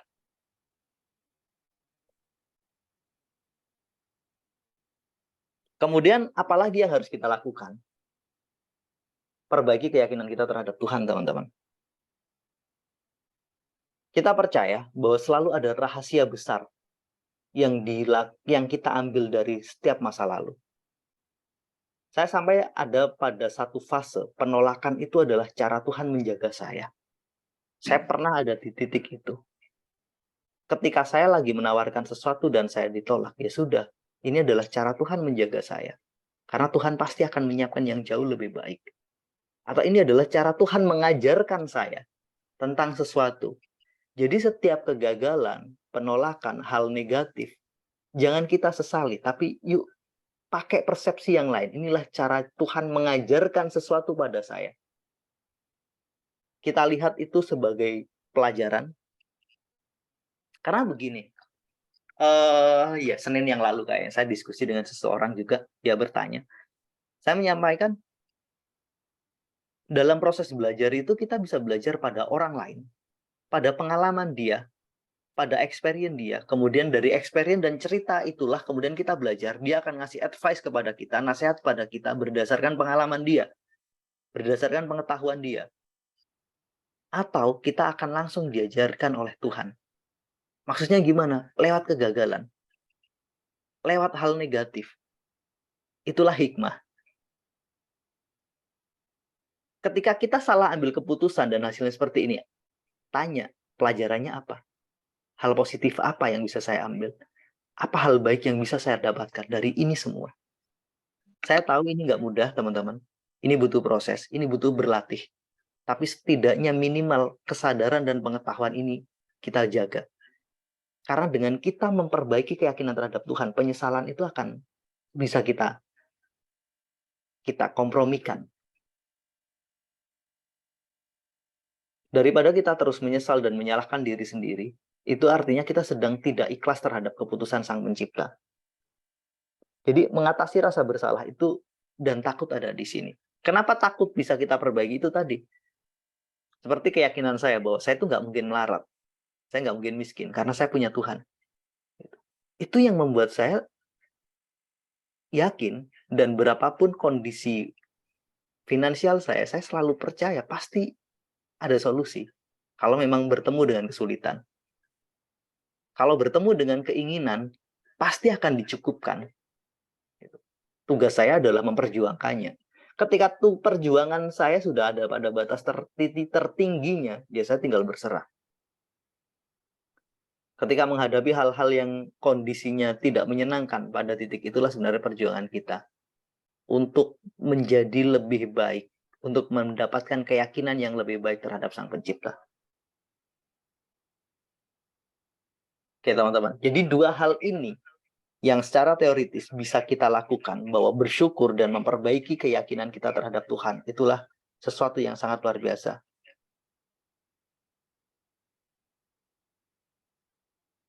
Oke, Pak Alif menyampaikan hari ini secara fisik dan cash habis. Oke, bagaimana sikap kita? Saya sudah benar-benar nggak pegang uang. Pengalaman saya, ketika saya benar-benar mengalami satu situasi seperti itu, benar-benar zero, kosong. Saya ambil waktu agak panjang, saya diskusi panjang lebar dengan Tuhan, saya sampaikan semuanya. Sekarang uang saya nggak pegang, tapi saya tahu Engkau pasti punya kuasa untuk memberi saya. Izinkan saya mendapatkannya, beri saya petunjuk untuk menjemputnya. Jadi cara saya berdiskusi itu, saya minta izin pada Tuhan, dan saya minta petunjuk apa yang harus saya lakukan untuk bisa dapat itu. Kemudian, izinkan saya juga memperbaiki apa yang harus saya perbaiki. Kondisi-kondisi apa yang harus saya perbaiki agar kondisi ini bisa menjadi lebih baik. Biasanya saya akan berdiskusi seperti itu, Pak Ponti. Setelah itu saya akan berzikir, saya akan memuji Tuhan. Terserah saya akan melakukan sesuatu ibadah atau apapun perspektif spiritual yang teman-teman anut, boleh. Asal kita punya keyakinan yang jauh lebih baik terhadap Tuhan, sampai kita ngomong, oke, saya pasti dapat. Jadi, silakan teman-teman punya perspektif sendiri secara spiritual. Lakukan itu, karena hanya itu yang, setelah itu teman-teman, setelah kita berdoa kepada Tuhan, setelah kita meminta sesuatu pada Tuhan, jangan diem, keluar. Rezeki itu nggak mungkin datang kayak sulap. Tiba-tiba uang datang kita. Rezeki itu selalu datang lewat orang lain. Setelah kita berdoa, setelah kita keluar, temui teman-teman kita. Temui orang-orang yang bisa kita temui. Cari ide. Melangkah. Karena selama kita mau bergerak, mau menjemput rezeki, nggak tahu dari pintu yang mana, maka yakin, setiap langkah kita akan mendekatkan kita pada solusi. Setiap langkah kita akan mendekatkan kita pada pintu rezeki. Setiap langkah kita akan mendekatkan kita pada sumber keberkahan yang jauh lebih baik. Hal terpentingnya adalah itu. Maka kalau hari ini kita sedang dalam kondisi yang tidak baik-baik saja, akseptan dulu, terima dulu. Setelah itu seriuslah kepada Sang Pencipta. Bayangkan apa yang kita inginkan dan itu mudah buat Tuhan. Gitu. Setelah itu kita berjuang. Itu Pak Alif Ponti. Jadi mudah-mudahan bisa membantu gitu. Oke, ada lagi mungkin teman-teman? Jadi memperbaiki keyakinan itu penting, teman-teman. Gitu. Misalnya ada pertanyaan, saya itu sulit cari pekerjaan, sekali kerja gajinya kecil, terus dan sebagainya. Pertanyaan saya, kalau kita mengeluh, apakah kondisi kita akan berubah? Pastinya enggak. Kalau kita menyalahkan semua orang, apakah orang-orang yang kita salahkan itu akan ngasih solusi pada kita? Enggak. Kalau kita kemudian menyalahkan keadaan, apakah keadaan pasti akan lebih baik? Pastinya tidak juga. Maka pilihannya cuma satu, terima dan perbaiki. Kalaupun hari ini kita dapat pekerjaan dan pekerjaannya masih nggak terlalu baik, nggak sesuai dengan harapan kita, udah terima aja dulu. Karena dengan menerima, situasi akan jauh lebih baik. Kalau kita terima, kita itu hanya punya satu masalah, yaitu masalah itu sendiri. Tapi kalau kita menolak, kita menyalahkan, kita itu punya banyak masalah. Masalah itu sendiri masih ada, penolakan kita adalah masalah, persepsi negatif kita adalah masalah. Karena apa? Persepsi negatif nggak bikin kita bisa berpikir jernih. Kemarahan kita karena orang-orang di sekitar kita semuanya kita salahkan, kita anggap semuanya mereka nggak benar, itu juga jadi masalah. Membuat apa? Kita bisa jadi bersikap nggak baik kepada orang-orang di sekitar kita. Jadi kalau kita udah nerima, kita itu hanya ketemu satu masalah. Ya masalah itu sendiri. Tinggal solusinya yang kita fokuskan. Tapi kalau kita udah nolak dan sebagainya, di situ memang bersabar, meniti day to day, detik demi detik, waktu demi waktu. Itu saya tahu nggak mudah.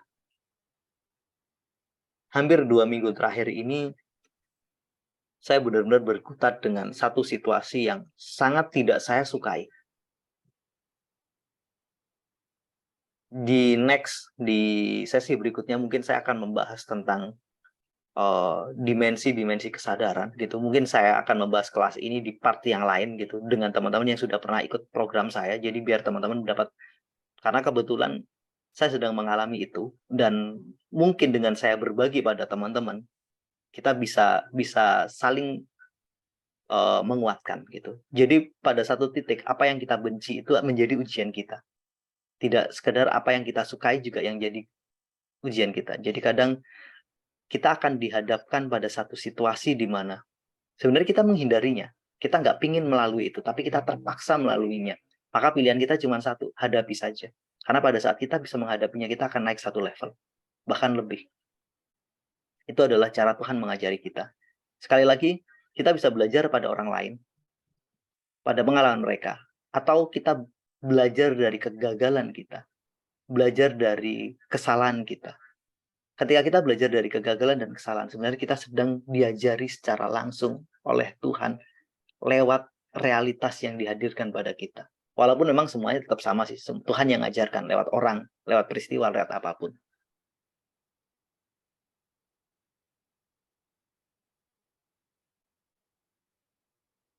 Ada lagi teman-teman? Cukup? Oke, thank you Pak Alif. Jadi lanjut.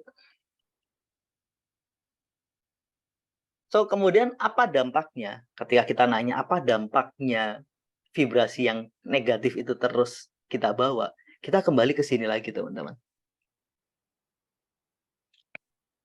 Kalau kita membawa fear, ketakutan, maka ketakutan itu akan menciptakan realitanya sendiri. Fear akan attract fear.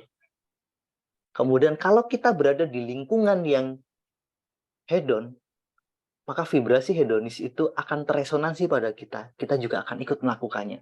Kalau kita ada di lingkungan yang putus asa, maka keputusasaan itu akan ada pada kita. Maka di titik inilah hati-hati banget kita pilih lingkungan. Karena kita akan teresonansi pastinya. Ketika kita mendapatkan realita-realita yang hari ini nggak sesuai dengan harapan kita, coba pahami rasa kita. Pahami keyakinan kita. Bisa jadi itu yang menjadi sumbernya. Ketika uang kita habis, cek apa perasaan kita pada saat uang kita habis. Takutkah? Atau kita nyalahkan diri sendiri? Atau kita menyesali yang sudah terjadi dulu? Maka dengan cara itu, itulah sumbernya yang harus kita perbaiki. Kemudian apa yang kita pikirkan akan menciptakan bendanya, wujudnya. Maka di titik ini kita juga butuh berhati-hati dengan spontanitas pikiran kita. Ketika kita punya banyak uang itu bagus, kita harus hati-hati karena uang juga semu sementara. Ketika kita nggak punya uang, kita juga harus hati-hati karena nggak selamanya juga kita ada di titik itu. Jangan sampai kita terjebak pada apati, terjebak pada keputusasaan. Kalau kita bekerja dengan dasar takut, fear, karena kita takut nggak punya uang, itu juga nggak akan bikin hidup kita nyaman. Kalau kita bekerja dengan dasar serakah, kita punya potensi benar-benar hancur jatuh karena keserakahan kita yang akan menghancurkan kita. Kalau kita menjemput rezeki dengan dasar kemarahan, kebencian, maka kita nggak akan pernah bisa benar-benar berkembang dengan baik. Kejernihan pikiran yang akan membuat kreativitas kita naik. Sementara kebencian itu akan membuat kita nggak bisa berpikir jernih dan kreatif. Jadi teman-teman, apapun realita kita hari ini, apakah secara finansial kita baik ataupun nggak baik, tetap kita bersyukur dan kita perbaiki keyakinan kita pada Sang Pencipta. Jangan biarkan kita dikuasai oleh keserakahan.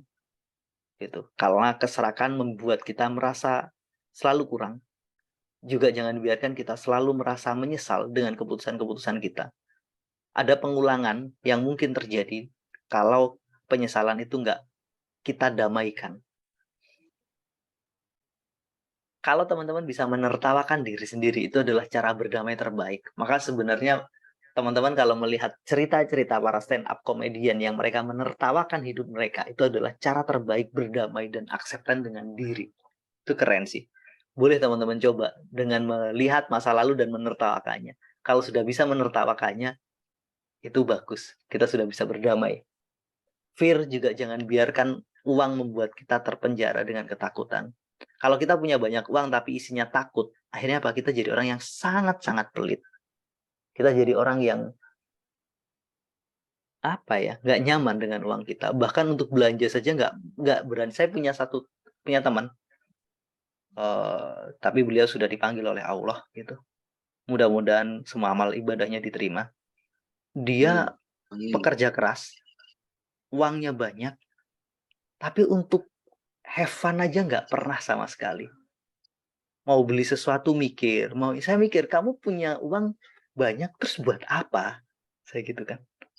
Diam aja. Apakah uang bikin benar-benar kamu, kecuali memang mungkin membuat, bahkan ketika dia sakit berobat pun dia nggak mau. Gitu. Jadi harus terpaksa dan dipaksa untuk berobat.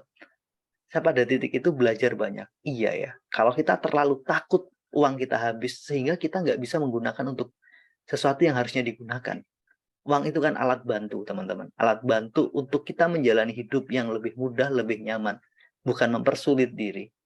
Jangan gara-gara kita takut kehabisan uang, takut uang kita habis, membuat kita menyiksa diri kita. Tapi terlalu boros juga nggak baik. Semua proporsional. Temukan proporsi kita masing-masing.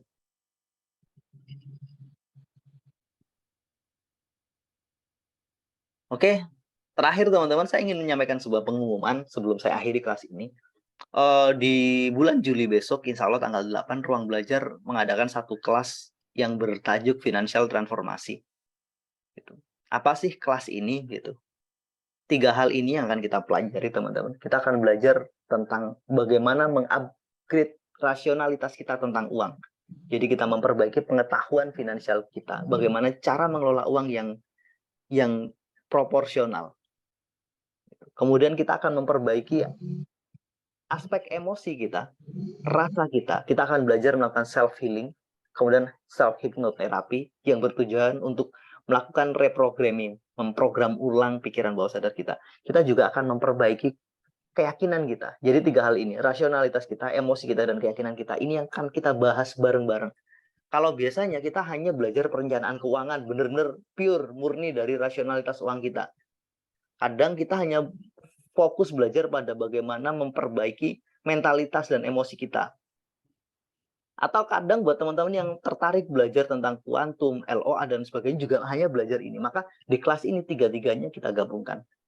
Jadi kita akan memperbaiki keyakinan kita. Kita akan mendiskusikan tentang konsep LOA, energi, kemudian kuantum, dan spiritualitas. Jadi 3 aspek ini yang akan kita bahas dalam 1 bulan durasi kita belajar. Ada 2 kali seminar. Ini programnya.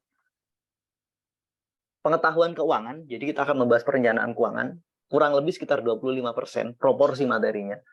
Masalah emosi yang membahas tentang uang, kurang lebih 30%. Dan sekitar 45% kita lebih banyak membahas tentang keyakinan, karena keyakinan menjadi salah satu sumber yang sangat penting dalam menghadapi kesulitan. Kalau kita punya keyakinan yang baik, dalam kondisi sulit apapun, kita akan bisa melampauinya. Kita akan punya buku kerja, teman-teman, untuk melatih selama 30 hari. Kemudian ada sekitar 6 kali mentoring gitu.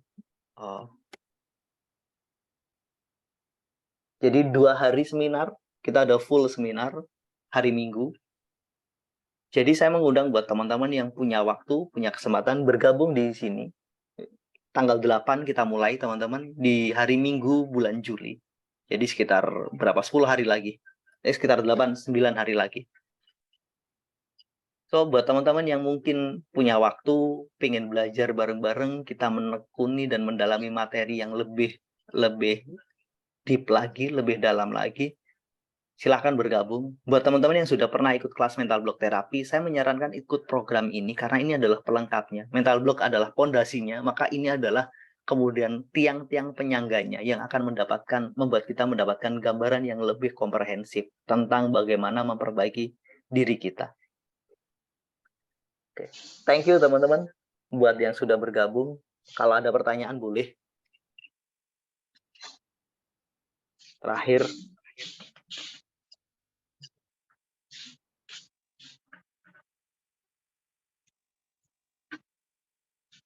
Oke, insya Allah ada rekamannya, Pak. Yang nggak bisa hadir hari ini masih ada di jalan, boleh. Silakan teman-teman. Ya, boleh. Kalau kita kaitkan dengan soal uang itu ya, kalau kita kaitkan dengan apa yang dilakukan oleh Masaru Emoto ya. Betul. Itu berarti kita perlu juga menghadirkan rasa cinta terhadap uang. Kalau kita mau dapat uang gitu ya. Betul. Atau kalau kita mau menarik uang ke dalam kehidupan kita. Iya, benar Pak Heru. Jadi tema besarnya yang kita menjadi tagline di kelas financial transformasi ini kan transformasi with love. Masih ingat kan, itu tema besar kita. Kalau di mental block terapi kan target kita kan acceptance, penerimaan. Kemudian kita naik level lagi di cinta. Maka ketika kita ngomong ke air, ya air, terima kasih sudah ini, kita berdoa dan di sampingnya ada uang, itu juga sangat bisa kita pakai di uang gitu. Jadi di jurnal syukur yang menjadi latihan kita itu kan ada berterima kasih pada saat uang pergi. Itu kan salah satu bentuk kita melepas dengan cinta. Itu kan persis seperti ceritanya Pak Heru pada saat kita ketemu itu, memberi, diniatkan nih dengan sengaja, jadi dengan vibrasi sadar bahwa saya akan memberi ini sebagai bentuk support saya, sebagai rasa cinta dan sebagainya. Ternyata kan nggak sampai 1 jam dapat rezeki yang tidak terduga dengan nilai yang juga jauh lebih besar. Iya. Duitnya kembali berkali lipat. Betul. Kalaupun itu mau kita repetisi, jangan dengan satu harapan, biar ini terjadi seperti kemarin. Kadang kemelekatan agar terulang itu, Pak, yang jadi problemnya. Kemarin waktu melakukan kan tanpa kemelekatan, bener-bener loh. Iya. Ketika ini biar kayak kemarin, itu kan bukan cinta lagi, Pak. Di bawah, sudah turunnya ke keserakaan. Itu. Ya sudah, dilakukan saja, gitu.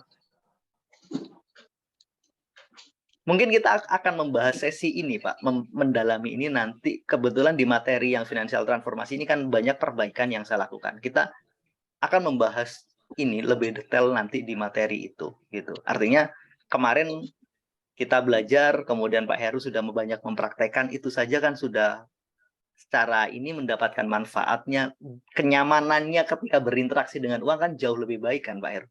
Gimana yang dirasakan? Sekarang jauh, iya benar, jauh lebih baik, Mas. Bahkan saya sampai terakhir saya bilang sama Mas Eko bahwa sebetulnya mendapatkan uang Mudah. itu bisa dilakukan dengan cara yang sangat mudah. Betul. Dan bahkan rezeki, sekarang saya bisa bilang bahwa rezeki itu kalau sudah datang, maksa. Bahkan Artinya kita kan tolak sekalipun, dia tetap maksa untuk tetap datang datang. ke kita. Betul. Iya. Artinya kan waktu kita ketemu dulu, awal-awal Pak Heru masuk dengan vibrasi fear kan, takut. Ya. Kenapa Pak? Ya saya takut untuk ini, itu, dan sebagainya. Bahkan sedekahnya juga dengan rasa takut. Nanti kalau nggak dikeluarkan Allah marah atau apapun, bukan dengan love gitu. Sedekah itu bagus, tapi kalau benar-benar dengan cinta, bukan dengan rasa takut, apalagi beban. Gitu. Jadi setelah masuk dengan rasa fear, kita pelan-pelan perbaiki dengan banyak latihan gitu. Pak Heru sendiri juga mengalami banyak latihan yang kita lakukan, bahkan nggak bisa kan Pak hanya mengubah dengan teori kan. Iya. Oke.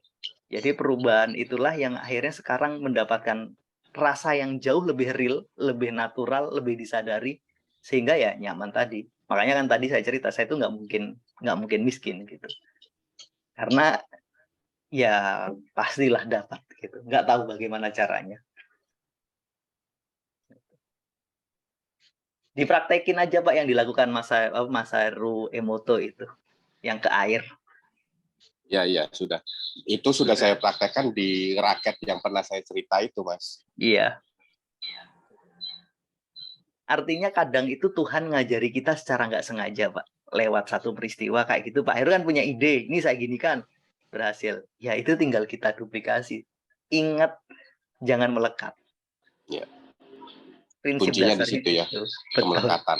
Kemelekatan. Ini kan paradok kan, Pak, kemelekatan itu. Paradoknya luar biasa, tapi itu seninya gitu. Oke, Pak Heru, thank you. Ada lagi mungkin? Makasih, Mas Eko. Sip. Sedikit Jadi, menambah Mas Eko. Boleh Pak Intan? Iya. Itu loh Mas Eko, apa hubungannya dengan empati, simpati, terus welas asih itu loh Mas Eko. Tentang di dalam dunia kuantum. Gimana itu Mas Eko? Oke.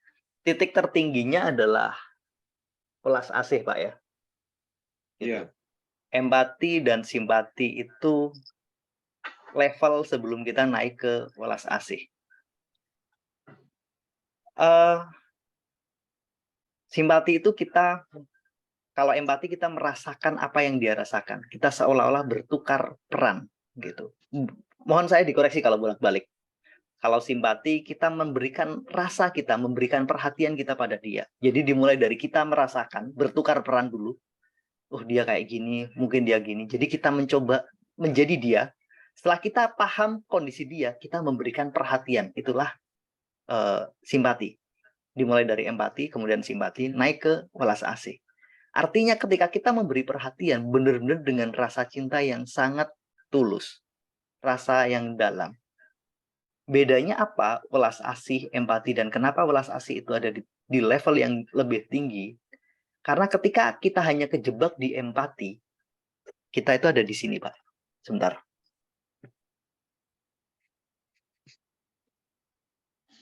Kita ada di sini. Kita terresonansi. Kita ikut merasakan yang dia rasakan. Ini punya potensi, kita menyerap energi negatifnya. Atau kita bertukar dan kita ketarik nih dalam situasi dia. Maka harus ditutup dengan rasa cinta. Cinta itu artinya levelnya apa? Kita punya kekuatan untuk membantu dia, untuk memberi dia, dan menjaga diri kita dan diri dia. Jadi kuncinya adalah pada konsep penjagaan, menjaga diri. Nggak cuman kita ikut merasakan, tapi kita juga mampu menjaga. Karena kalau ini yang saya alami, kalau saya melakukan terapi, saya nggak boleh benar-benar dalam kondisi yang lelah, negatif, atau nggak siap. Kalau saya dalam kondisi nggak siap, yang terjadi apa? Saya kebawa oleh mereka. Saya terbawa oleh energi-energi yang mereka bawa, negatif. Akhirnya saya nggak jadi menterapi, tapi saya malah nyemplung. Ibarat orang kita mau renang nih, mau nolong orang yang tenggelam. Kita kan harus masuk kan, Pak. Tapi nggak boleh hanyut. Kalau hanyut, mati bareng-bareng. Maka welas asih itu ada pada level ikut merasakan, ikut membantu, dan paling penting menjaga. Menjaga siapa? Menjaga kita, dan yang ditolong, dan yang dibantu. Dan orang-orang yang ada di sekitarnya. Jadi levelnya ada pada penjagaan sudah. Cinta itu menjaga. Sebelum kita mampu mencintai, maka memang ada empati, simpati, dan kemudian menjaga. Kalau enggak, kita akan hancur, akan tenggelam bersama dengan mereka. Mendengarkan orang yang menceritakan kesedihannya, akhirnya kita mencoba membayangkan jadi dia, kasihan, kemudian kita ikut nangis sendiri. Akhirnya emosi kita habis, energi kita habis. Nggak ketemu solusinya, tapi kita punya potensi. Yes. Paling sederhana kita mendengarkan curhatnya orang lain lah. Kita dengarkan curhatnya orang lain, kemudian kita akhirnya ikut marah juga, ikut mangkel juga ke orang itu. Misalkan si A cerita tentang si B, tentang kelakuan si B yang brengsek terhadap si A. Akhirnya besok kita ketemu si B, kita itu benci ke dia, padahal kita nggak punya masalah dengan dia. Itulah kalau kita hanya berhenti pada empati, Pak. Tapi kalau kita pada rasa cinta, kita ikut merasakan nih yang dirasakan si A, tapi kita bagaimana mengajak si A ini bisa bangkit. Ketika kita bertemu dengan si B, kita tetap netral, kita tetap memberi rasa cinta. Si B juga manusia biasa. Tugas saya adalah mengingatkan dia, membantu dia juga agar menjadi lebih baik. Bedanya di situ, Pak Intan. Iya, Jadi, terima kasih Mas Eko. Soalnya welas kemarin asih. itu kan, Iya. iya, ada seorang ustadz tanya pada saya, Mas Eko, kenapa sih kok ilmu yang saya transfer kok gak bisa diterima sama muridnya? Oh gini Mas, kemungkinan rasa welas asih jenengan iki dereng wonten ten anak murid tadi ini sulit untuk diterima. Betul. Apakah energinya kurang banyak atau gimana itu? Yang jelas welas asihnya nggak ada, gitu. Betul. Rasa welas asih itu, cinta itu energinya sangat tinggi. Kalau kita hubungkan dengan LOC, level of consciousness-nya dari Hawking, itu kan setelah ada di courage, keberanian, kemudian ada neutrality, kemudian ada willingness, setelah willingness acceptance, penerimaan, kemudian understanding, kemudian love. Setelah love kemudian ada joy, ada peace, baru enlightenment. Artinya ada di level yang sangat tinggi, Pak. Jadi rasa cinta itu menjaga semuanya, menjaga kita, menjaga si murid. Energi unlimited ada di situ. Itu ya Mas Eko. Terima kasih Mas Eko ya. Oke, thank you Pak kan, Intan. ya.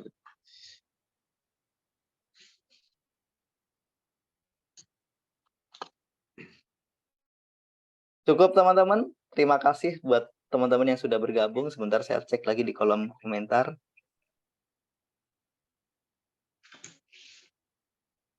Thank you buat teman-teman yang sudah bergabung. Kita sampai pada ujung dari proses ini. Mudah-mudahan kita bisa bertemu di sesi-sesi berikutnya. Insya Allah di bulan Juli ada 2 sesi lagi. 1 sesi untuk umum seperti ini, 1 sesi adalah untuk kita, teman-teman yang sudah bergabung di kelas, di alumni, gitu, yang sudah ikut kelas finansial transformasi atau mental block therapy. Selain teman-teman yang sudah pernah ikut di kelas finansial transformasi, bisa resit, bisa duduk kembali, ikut program kita dari tanggal 8 Juli sampai dengan sekitar Agustus, juga tanggal 8. Jadi kita 1 bulan penuh akan belajar dengan format yang insya Allah lebih baik. Kita akan bareng-bareng praktek di situ. Kita mempelajari beberapa hal ini tadi. Buat teman-teman yang tertarik belajar tentang konsep energi, LOA, dan sebagainya, bisa hadir di sini. Buat teman-teman yang ingin mendapatkan keseimbangan secara emosi, kita belajar di sini. Ibarat kata kita belajar nih semuanya. IQ kita pelajari, intelijensi kita lewat rasionalitas kita, emosi juga kita perbaiki, dan spiritualitas kita akan belajar bareng-bareng. Bagaimana mengakses energi unlimited itu bareng-bareng di sini. Dan kita pakai untuk melakukan transformasi di bidang keuangan kita. Jadi kita tidak hanya belajar tentang perencanaan keuangan sebagai sebuah pengetahuan, kita juga memperbaiki aspek psikologi kita, emosi kita yang terkait dengan uang, gitu. Kemudian kita juga akan belajar bareng-bareng bagaimana meningkatkan aspek spiritualitas kita, memperbaiki keyakinan kita.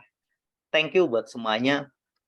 Satu hal lagi, 30 Juni hari ini adalah hari terakhir di sesi special prize kami buat teman-teman yang sudah terdaftar dan bergabung. Thank you sudah bergabung. Sudah diundang oleh Mbak Agnes sebagai admin ke kelas. Buat yang belum, boleh dimanfaatkan special prize, nanti sama Mbak Agnes akan langsung diinformasikan setelah program ini selesai. Terima kasih teman-teman, mudah-mudahan materi kita hari ini bermanfaat. Saya mohon maaf. Sekali lagi saya mohon maaf jika ada kesalahan dan kekurangan salah kata yang saya sampaikan. Mudah-mudahan kita bisa mendapatkan kebaikan, keberkahan dari apa yang kita diskusikan hari ini. Izin saya akhiri, sampai ketemu pada sesi-sesi berikutnya. Assalamualaikum warahmatullahi wabarakatuh. Waalaikumsalam warahmatullahi wabarakatuh. Waalaikumsalam warahmatullahi wabarakatuh. Terima kasih. Terima kasih. Terima kasih Pak Eko. Thank you semuanya. Ya.